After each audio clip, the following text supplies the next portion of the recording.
Приветствую всех, друзья, с вами на связи таролог Алехандро, мира вам и вашему миру. И сегодня вас ждет общий расклад Таро на любовный треугольник, основанный на вопросах из индивидуального расклада. Настраивайтесь на себя, на свою ситуацию в отношениях. Какие вопросы будут сегодня рассмотрены, вы можете найти в описании к настоящему видео. Там же вы найдете тайм-коды. Вы можете выбирать, вопросы, которые вас интересуют конкретно, которые будут в уже заготовленном сценарии, по сути. А можете просто прослушать этот расклад, не заглядывая в вопросы. Так будет, скорее всего, максимально интересно. Скорее всего, этот расклад Таро на любовь и отношения больше для женщин, и в нем также будут присутствовать вопросы магических влияний. Поэтому еще раз настройтесь на себя, на свои отношения, и мы начнем с первого вопроса. Что послужило причиной разрыва?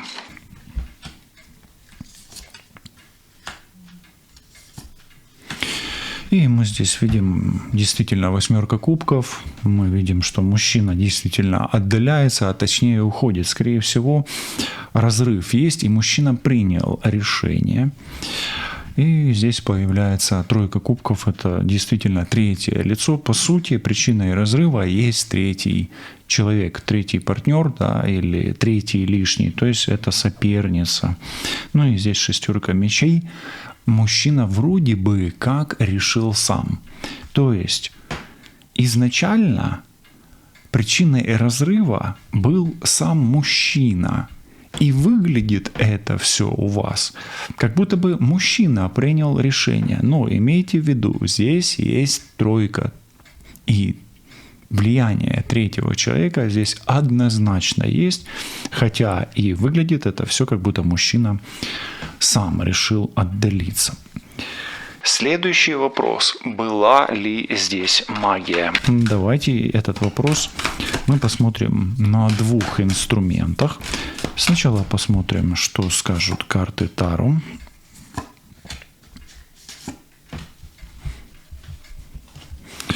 Тройка мечей, видите, опять разрыв.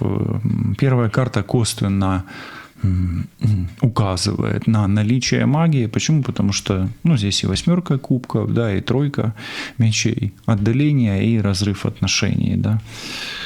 Вторая карта 2 пентаклей. Перемены к лучшему. Посмотрим. Может быть, эти отношения, точнее, может быть, разрыв этих отношений для вас и есть перемены к лучшему. Но учитывая то, что этот расклад, он тематический, и вы, может быть, его искали, где-то специально для себя, вряд ли он, это отдаление как перемены к лучшему. У него здесь, учитывая эту 3 кубков, у вашего партнера это как обмен, то есть он как будто бы вас или поменял, или продал, вот такое вот идет. И 3 здесь мир, здесь связь идет. Здесь идет карты не отвечают напрямую, была магия или нет. Но здесь просто разрыв связи. Разрыв связи получается. И может ли это быть общение с потусторонними мирами?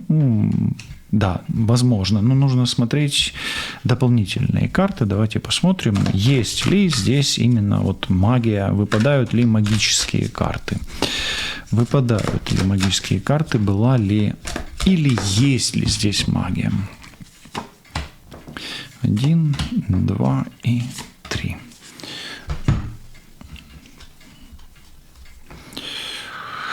Здесь аркан смерть. Смерть здесь как будто бы эти отношения просто уничтожали. 3 мечей и смерть — это очень близкие карты, то есть разрыв. Но может ли это быть магия, основанная на кладбище? Может быть. То есть след магии здесь есть по 3 мечей сразу же. А потусторонние миры, возможно, это мир самого Плутона, и мир ушедших. Ну, рассорка – это есть разновидность магии, поэтому, да, скорее всего, здесь магия присутствует и присутствовала. Ну, и дьявол только укрепляет наши подозрения, да, и укрепляет уверенность в том, что здесь магия была, есть, и как бы, ну, она никуда не делась. Поэтому все-таки этот аркан мир, он больше о связи с темными силами, да, и с миром мертвых, возможно. Но особенно если ваш партнер очень агрессивный, да, уходил на агрессиве, на негативе и на какой-то жесткости. Ну и может быть еще тут могут быть долги какие-то. Дьявол, он обычно о долгах. Давайте посмотрим следующий вопрос. Его отношения с ней. Какие у него сейчас с ней отношения? Какие у него сейчас с ней отношения? Какие у него сейчас с ней отношения? Ну, первая карта говорит о спокойных отношениях, но это больше не спокойные отношения, а холодные. Да, то есть, ну, если делалась магия, да, то здесь, смотрите, видите, он как бы в гробу, да, и, ну, эти отношения еще не такие горячие, как бы хотелось вашей сопернице, да. С ней это с соперницей, естественно, чтобы вы понимаете. Двойка жезлов, смотрите, он от вас еще не ушел и к ней еще не дошел. То есть он еще не ее,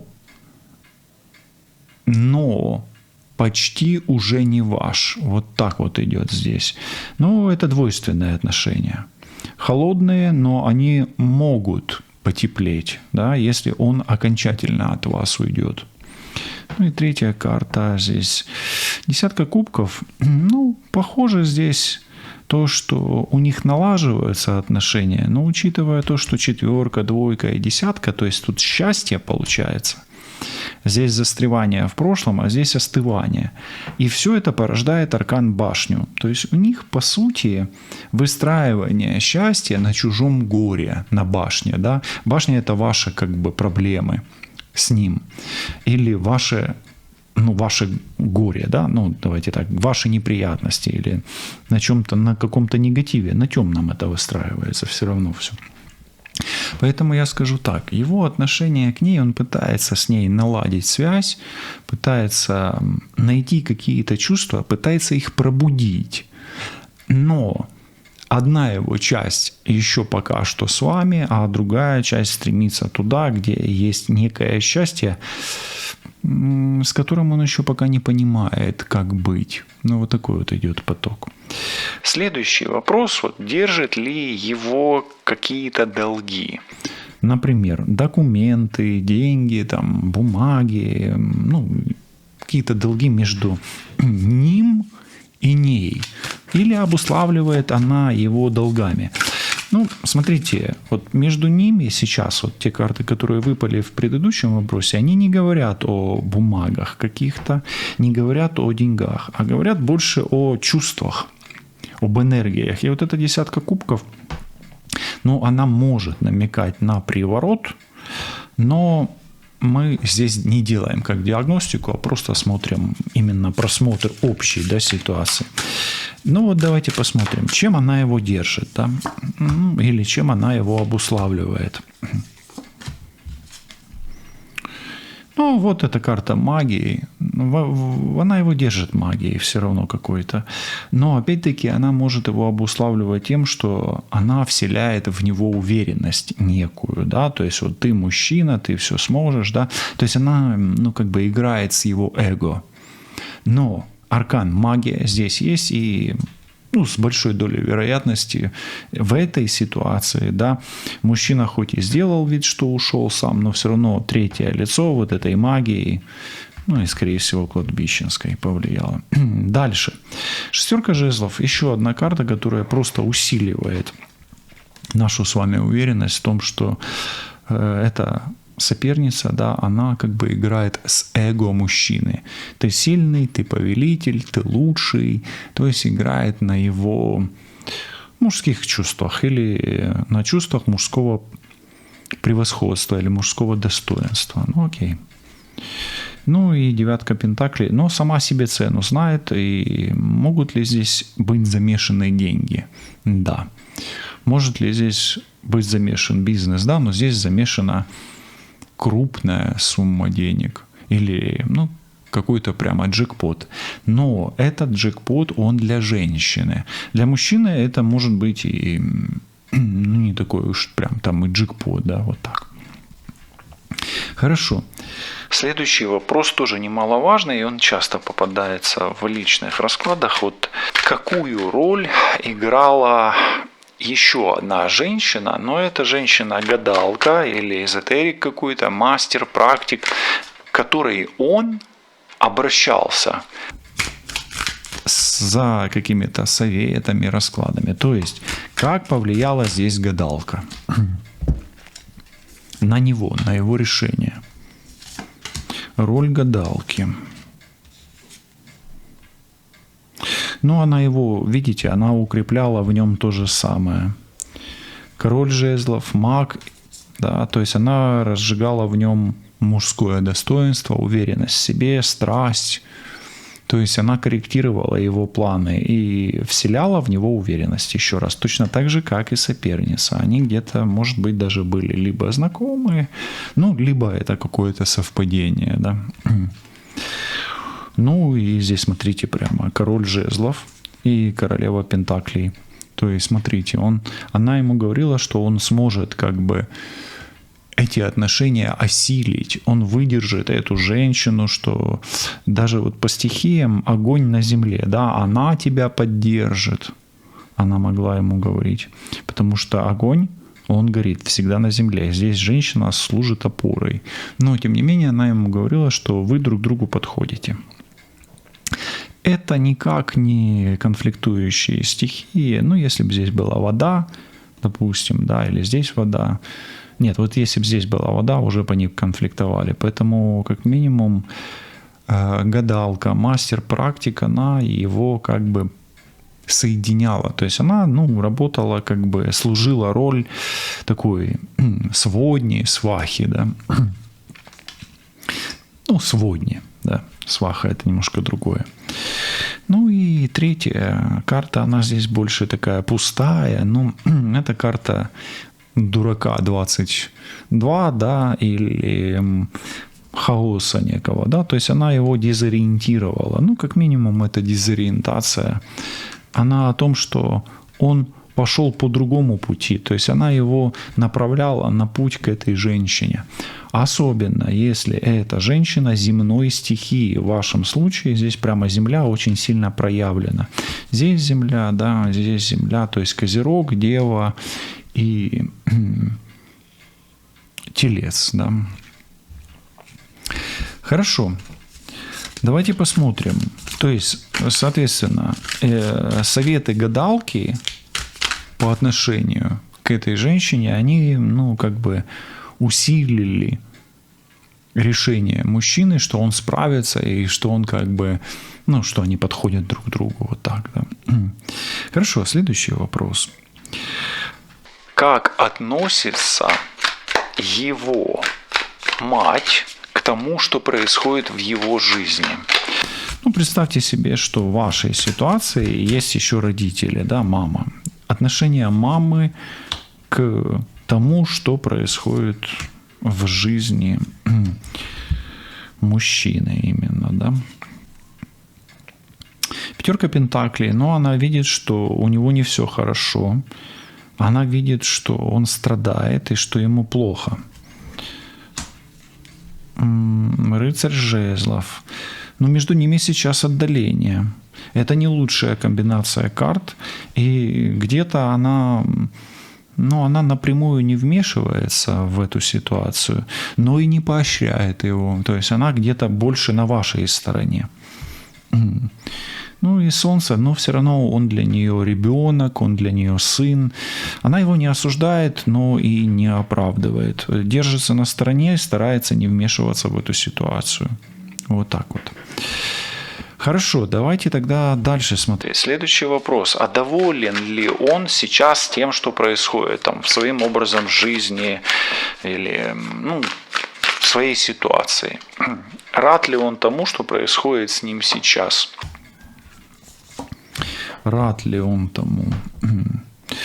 Ну, первая карта сила, то есть, учитывая мага и учитывая короля жезлов, ну, как минимум слабости он не ощущает. Но посмотрим тенденцию, следующие карты. Здесь умеренность. Ну, давайте так, его пока что все устраивает. Какая тенденция?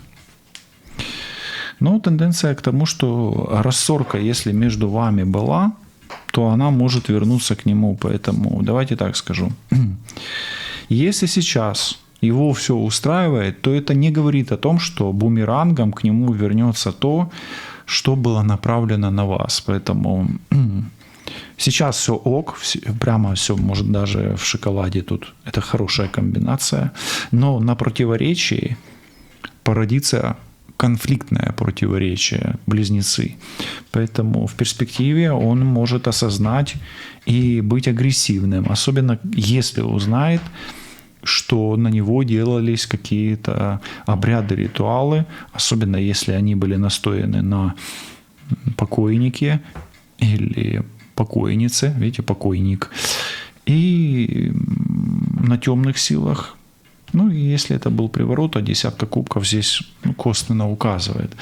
Вот эта вот карта тоже об алхимии и о приворотах часто. Поэтому я скажу так, его сейчас все устраивает, потому что, скорее всего, была магия.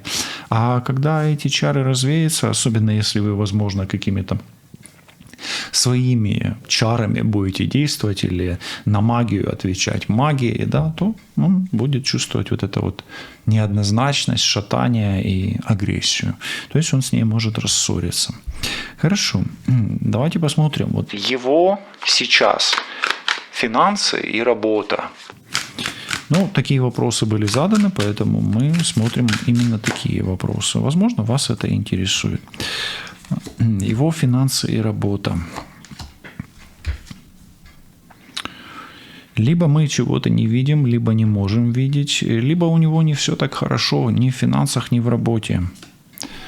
Он переживает не самые легкие времена, и ситуация у него ухудшается. Да, он, хорохорится, да, или там кичится, да, или понтуется, да, так тоже можно сказать, что у него все хорошо, или хочет делать вид, что все хорошо, но старается, но у него по Луне, как минимум, Луна – это тоже признаки темных сил, поэтому я скажу так, что магия как минимум ударит по нему, с точки зрения работы, бизнеса и финансов сразу же. И здесь конфликты, это конфликты и на работе, и в бизнесе.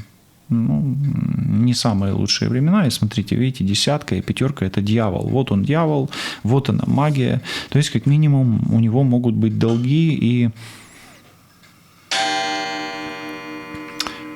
из-за этих долгов у него могут быть серьезные конфликты с окружением, с напарниками, да, с коллегами и так далее. То есть это не самые лучшие времена.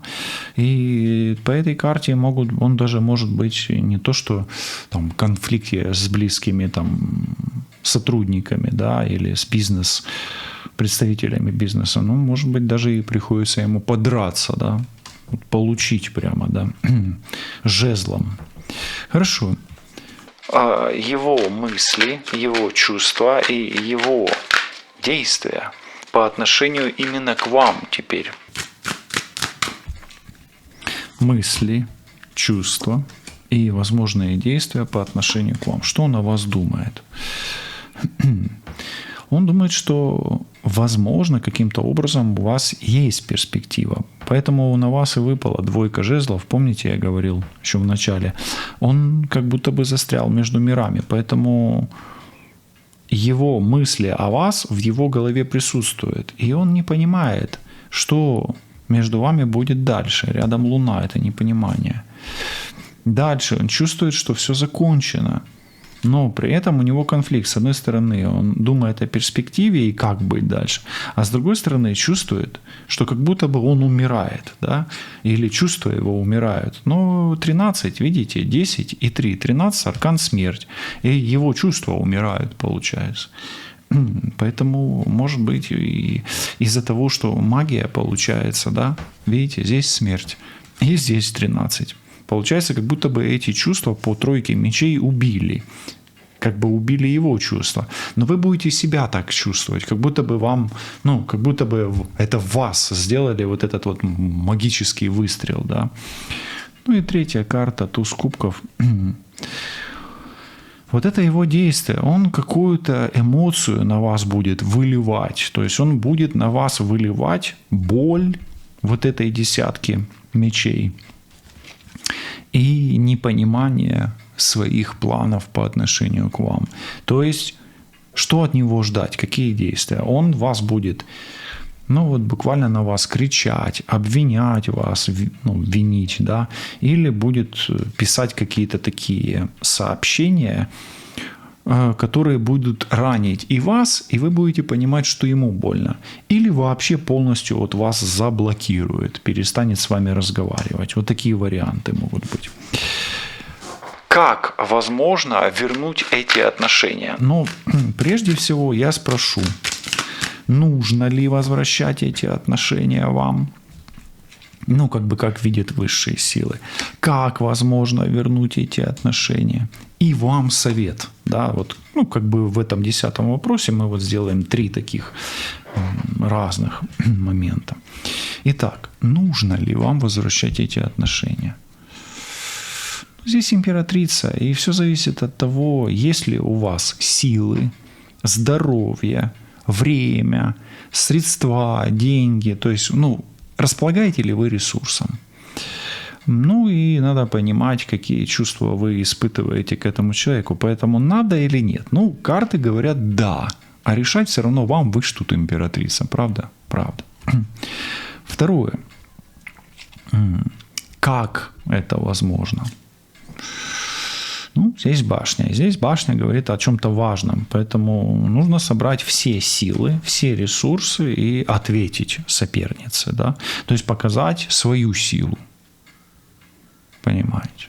Ну, а учитывая то, что императрица все-таки на вас выпала, ну, я так скажу, какая бы там она ни была, ну, допустим, королева Пентаклей, это тоже достаточно сильная карта. Но императрица – это совокупность всех 4 королев. Поэтому, ну, как? Нужно понимать, осознавать, что у вас ставки высокие, и вам нужно не бояться башни, а башня – это потери. То есть не бояться потерять свой ресурс. Здоровье, деньги, время, силы, да, и, ну, вам нужно не бояться. Башня – это страшная карта, поэтому, ну, и осознать, насколько важен для вас этот человек, готовы ли вы, ну, як, ви тратить, да, витрачати, тратить на него свои силы, ресурсы и все, что вам принадлежит. Ну, и давайте смотреть, вот совет, как бы, совет. Ну, здесь нужно понимать, любите ли вы этого человека. Если в вас есть силы, ресурсы и любовь, и этот человек действительно вам важен, то тогда у вас есть шанс, да, потому что он у вас все-таки там по картам вот этим, да, и по карте двойки жезлов, да, ну, частичка вас в нем еще живет. Поэтому решать вам. Ну и сакраментальный вопрос, да, будете ли вы вместе, да, что сегодня скажут карты Таро, несмотря на то, что вы гадали недавно, да. Ну, здесь Паш Пентаклей, этот шанс есть, и это шанс внешний. Ну, для того, чтобы его получить, нужно использовать все свои ресурсы, чего вам желаю. Міра вам і вашому міру. Оставайтесь на связі. Побачимось, почуємось. До зустрічі. Па-па.